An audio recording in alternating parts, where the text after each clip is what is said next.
The morning smelled like hot concrete and fried hope. Marcus sat on the front steps, hoodie over his head, watching a world that never watched him back.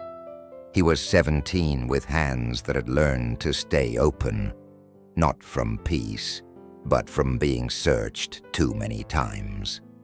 Around him, the neighborhood pulsed with noise, old tires screeching, helicopters overhead, a mother 2 doors down yelling into a broken phone. Marcus had dreams, not the grand kind, not the ones that make magazine covers, just the small kind. He wanted to fix engines, or open a garage, maybe take his little sister to the zoo on weekends. But in a city that marked him long before he could write his own name, dreams were things you hid in your shoes and hoped no one stepped on too hard. That morning, an officer stopped him 3 blocks from his house, said he matched a description. Marcus didn't run. He'd been taught that running meant guilt. But still, it ended the same. The sidewalk kept its silence, but the ashes told the story. The street where Marcus fell was cleaned before noon. No tape, no flowers, just a damp patch where blood had met the morning sun. His mother found out through a neighbor, not an officer, not a call, just a whisper. By the time she reached the scene, the city had already forgotten he was ever there. The silence was the worst part, not just from the authorities, but from people who had known Marcus his whole life, now too afraid, too numb, or too busy to say his name out loud. At school, his locker was cleared out by a janitor. At church, they added his name to the prayer list, then passed the basket. At the corner store, someone spray-painted a pair of wings and the words, "He was just walking." But Marcus's mother didn't need murals. She needed truth. She needed someone, anyone, to admit that her son had not been a threat, not a shadow, not a match to a description. Just a boy walking home. Just a boy who had plans. The TV said it was a tragic misunderstanding. The officer was on paid administrative leave. But the sidewalk remembered every step, and so did the shoes still under Marcus's bed. The protest wasn't loud at first. It started as a gathering. A few people outside the library, candles in jars, signs made from cardboard boxes. Someone passed around a photo of Marcus. Bright smile, blue hoodie, hand on his sister's shoulder. Then came the words, not screamed, but steady. "We remember. He was ours. No justice, no peace." Marcus's mother stood in the crowd, not as a symbol, but as a mother. She didn't chant. She just held a worn-out sneaker in one hand and a flyer in the other, with her son's face beside a phone number she didn't expect anyone to call. The local news covered it for 90 seconds. The mayor released a statement, vague, soft, safe. The officer's name wasn't mentioned, but something began to change. The mural on the store wall grew. Now Marcus had a full face, golden wings, and above him the words, "He was more than a headline." And people stopped walking past the sidewalk. They stood there, they stared, they lit candles. They said his name, not because it would bring him back, but because silence had already taken too much. The microphone was too tall. She stood behind the podium in a plain black coat, hands trembling, heart louder than the chants outside. They had invited her to speak at the City Hall Forum. 15 minutes, they said. But she didn't want minutes. She wanted truth to last longer than applause. "My son's name was Marcus Deshawn Bailey," she said, eyes fixed on no one and everyone at once. "He liked strawberry milk. He hated elevators. He played the trumpet and never finished his homework." The room shifted. Phones lowered. Cameras blinked slower. She didn't cry. She'd cried all she could in the days before. Into pillowcases, into church pews, into the shoes she still hadn't moved from his bedroom floor. She held up the sneaker again. This is what I have left. Not answers, not justice, just this. Someone clapped, then another, then silence again. Outside, the crowd stayed. Signs in the air, candles lit. A new chant began. Say his name, say it right. Marcus Bailey, human life. The courtroom wasn't built for justice. It was built for order.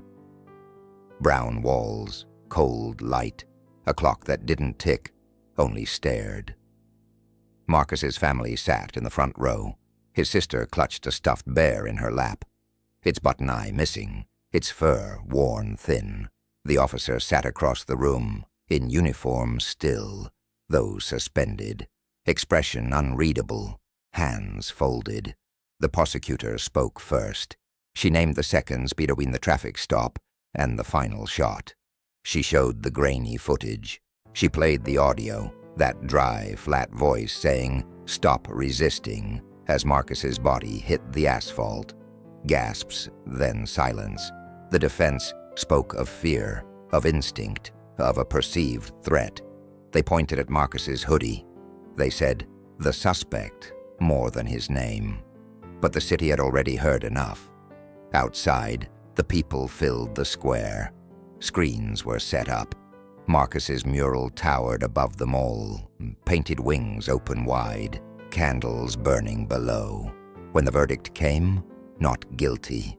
The silence didn't last this time. Someone shouted. Then a chant rose like thunder. 100 feet moved at once, but Marcus's mother didn't move. She sat still, a hand on her daughter's shoulder. And quietly, she said, "This is not the end." 6 months later, the city had changed. Not completely, not enough. But something had cracked, and through the crack, something living had begun to grow. The old bus stop where Marcus used to wait was replaced with a mural, his face made of hundreds of handprints, children's palms dipped in paint. A small plaque read, "Not just a memory, a message." His mother didn't give speeches anymore. She taught a class on civic rights at the library on Thursdays. She always started the same way. "My son wasn't a symbol. He was a boy, a real one." At city meetings, more people showed up. Not just to speak, but to listen, to build, to demand body cameras and policy changes, to elect school board members who looked like their neighborhoods, to rewrite training manuals. Marcus's name still echoed in chants, but it also lived in grant applications for youth centers, in the scholarship fund named after him, in a garden behind the school, planted by the students he never got to meet. No one said the system was fixed, but the silence had broken, and from the ashes, roots had begun to push downward, steady, deep, impossible to ignore. The movement didn't stay in one place, it walked, it rolled on wheels, it echoed in music, it stood in rain, it lived in bodies that refused to sit quietly. Teenagers organized a night class on Friday evenings. They met in parking lots, on basketball courts, in church basements. They didn't wait for permission. They brought notebooks, microphones, folding chairs. One girl, Jayla, read Marcus's favorite poem out loud every time they met. "You tried to bury me, but I was a seed." Police cruisers sometimes watched from across the street, but they didn't come close, not anymore. Marcus's old friend, Devon, who once only cared about his mixtapes and fast sneakers, now ran a podcast. Ash's Radio, he called it. He interviewed moms, teachers, ex-cops. He didn't shout, he asked questions. At first, only 30 people listened, then hundreds, then thousands. He ended each episode the same way. "We ain't asking to be saved. We're building a world where we don't need saving." And still, marches happened. Not every day, but often. Silent ones, loud ones on bridges, in malls, under summer suns and winter skies. Because the street doesn't sleep, and neither does the truth. 2 years later, people stopped calling it the protest. It had become something else. A school, a choir, a habit, a new rhythm under the old concrete. Jayla graduated first in her class and didn't go to Harvard. She went back to the same public school where Marcus used to sit by the window. She became a teacher, and every year she began with the same words. This class will not be quiet. This class will be heard. Devon got invited to speak at a national media conference. He wore the same hoodie he had on when Marcus was killed. He didn't smile. He said, "We don't need your spotlight.